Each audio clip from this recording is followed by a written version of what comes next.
Hi, I'm back. I wanted to continue with my thoughts about trauma or living in the age of trauma, or the sense that uh, most of us have experienced trauma, and that those wounds affect us in ways we are not conscious of.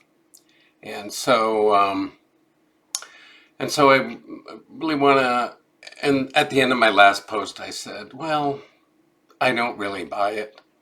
And I have a few reasons for not really buying it. So, first, one of the reasons I don't really buy it is that most of those same conditions, whether physical or psychological, other people attribute to other reasons. So, years ago, I read the book How to Change Your Mind by Michael Pollan. And in that book, it was a book about his experience exploring psychedelics, particularly mushrooms. And one of the interesting things he said is that most people think that when on psychedelics, the brain has a lot more activity. But he said, in fact, the research shows that it has less. And one of the things the psychedelics do is they repress or suppress what's called the default mode network. So, what is the default mode network? It's that word default. It's something that functions all the time, and it's like a web or network of particular parts of the brain that work together that keep our attention within the range of normal. And that whenever we have a tendency to go outside of what's normal, what's what's socially acceptable. Um, this functions to actually damp those tendencies down. So essentially, he said that um, instead of thinking of we have particular diseases, he said we have a common disease, and he called that's called due to the default mode network.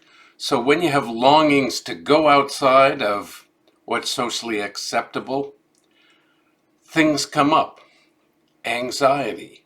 And because of that anxiety, you're worried and you don't do it.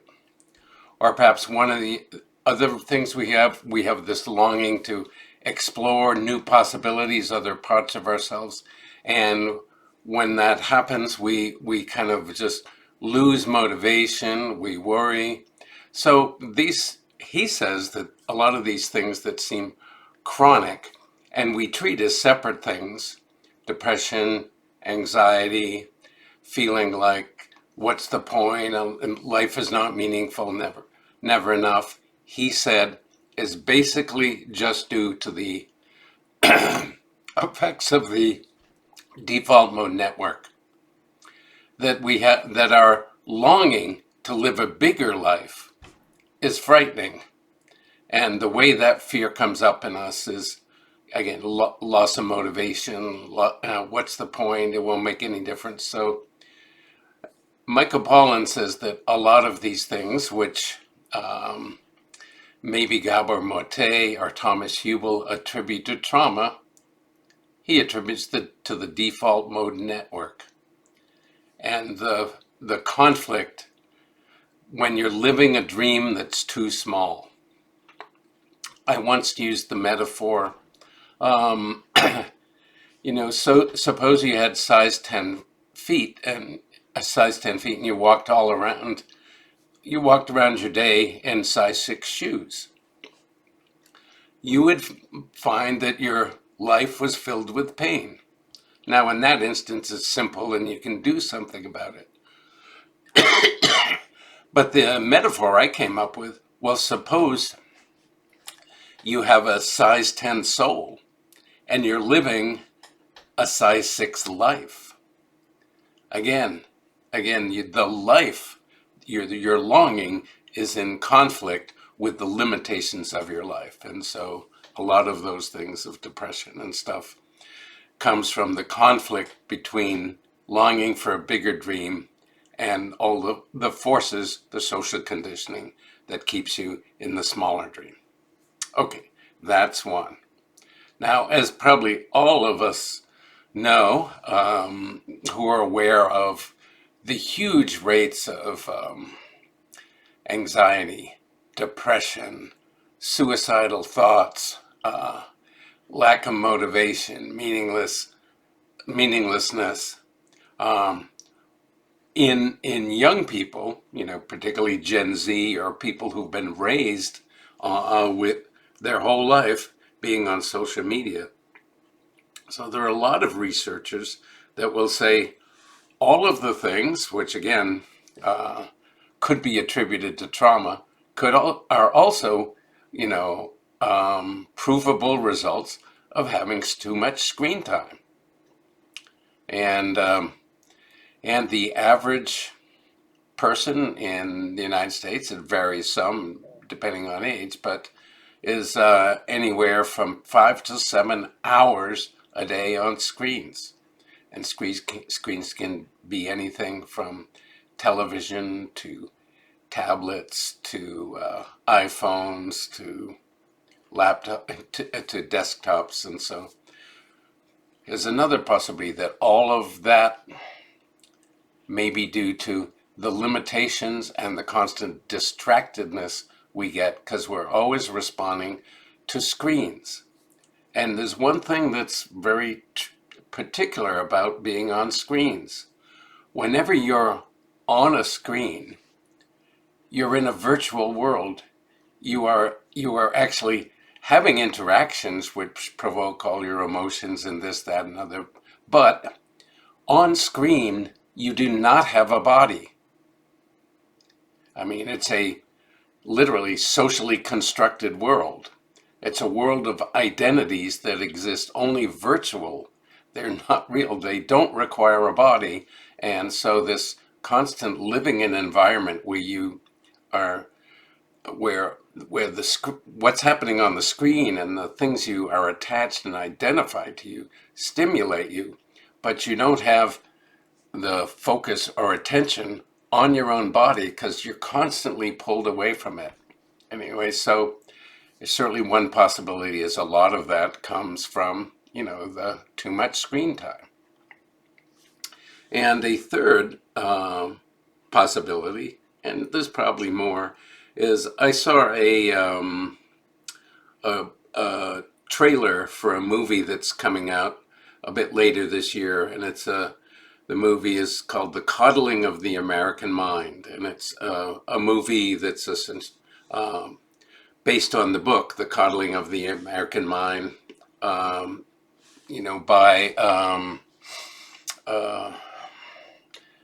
George Lukianoff and, oh my God, I'm forgetting the other guy. I refer to him, Jonathan Haidt and George Lukianoff. And so in that video or in that book, they essentially say that a lot of this comes from the fact we're being taught three great myths, but they call them the three great untruths. And these great untruths, they all contradict ancient wisdom. They all are not aligned with modern psychology. And in many instances, they just aren't even aligned with common sense. And these are like catechism. They're required on in virtually all of academia, the level of woke insanity. And so the three great myths are about one they say is you are fragile and you can be harmed by words. You can be permanently harmed by words. So you see often on college campuses the need to try and create safe spaces. And if there's someone who's going to visit campus, a controversial speaker, and his or her opinions violate the catechism of the time, oftentimes that speaker will get shut down. His or her talks will get disrupted, and and essentially the claim is that that somehow hearing those thoughts threatens my my right to exist. It threatens my right to exist. The idea that words can harm someone. In fact, they even, to threaten their existence. My Lord, you know, kiss the First Amendment goodbye. So that's the first great untruth. You are fragile and can be harmed, permanently harmed by words. The second great untruth that they talk about is to always trust your feelings. You should always trust your feelings. And the idea there is that if you if you think something is wrong, uh, if you think so, or whenever you have an uncomfortable feelings, trust your feelings. It means that something is wrong, something bad is happening, um, and so in this sense, and having uncomfortable feelings is like, just a fundamental experience of life. Having, having feelings that are difficult. Yeah, everybody has feelings that are difficult. It happens, 100 times a day. But in college, it's like if you feel something is wrong, then it is, and there is something out there that is causing that.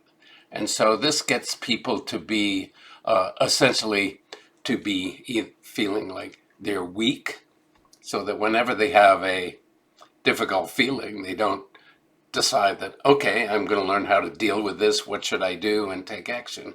No, they start searching for the something more powerful than them that's making them feel that way. So it essentially teaches people to be weak and to be paranoid. And the third great untruth is the kind of us and them, that the world is about us and them, good and bad. Um, the world is essentially binary. There is right and wrong. Um, and so, that essentially makes makes a world of enemies. It makes a world where certain other people are, if other people say things that you don't agree with, um, they must in some way they must in some way be wrong, harmful. Must be in some way mean, morally corrupt. They're doing it on purpose, and so it's led to that huge culture war. And so and it yeah, again, it's nothing. It teaches people to be paranoid.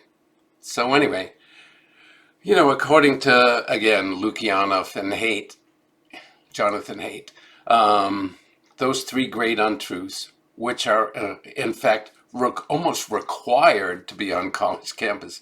If you don't believe those things and you're on college campuses, you're going to be really out of step with everyone else. And there's a good chance that if you disagree with any of the premises there, you're likely to be canceled and socially ostracized and isolated. Anyway, so here's three other possibilities for what can cause many or most of the symptoms that are attributed to trauma. So, too much screen time, just a common result of the default mode network and social conditioning made to keep you within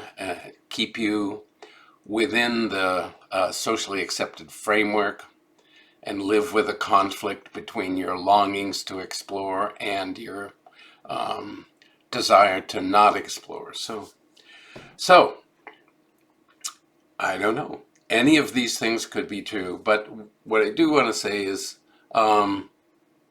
we're complicated creatures, and we're not fragile. But all of those things, um, what empowers us is to, in fact, when we do have difficult feelings, is to actually not attribute them to something outside of us, which we therefore almost like by default make more powerful than us. You know, whether it's the trauma that's, you know, of what somebody has done that makes it more powerful than us, and us in some ways helpless to deal with it, you know, and so do all these other things. So all of these things, the fact is, we are also magnificent people. We are also strong people. We also have the capacity and are meant to be resilient. The classic the classic rendition of the heroic journey is that the hero or heroine leaves leaves home and enters this other world, which seems dangerous and frightening. And so it's the hero or heroine leaves the comfort zone. And of course, when one leaves the comfort zone, it's uncomfortable.